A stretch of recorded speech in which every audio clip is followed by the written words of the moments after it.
இந்த உலகம்லாம் மாயை.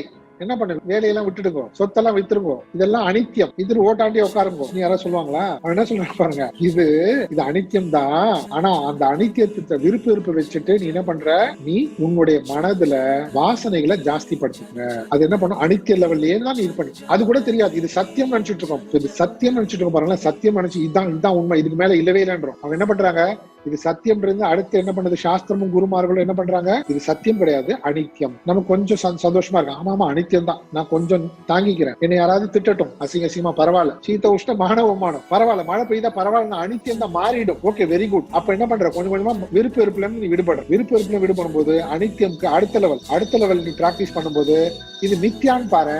ஆமா மித்யா, வெரி குட், மித்யா. கொஞ்சம் மித்யான உத்து பாரு, அடப்பாவிகளா மித்யா தான் அசத்து, இப்படி சொல்லுவோம்ல. இது நீ முதலே சொல்ல முடியாது.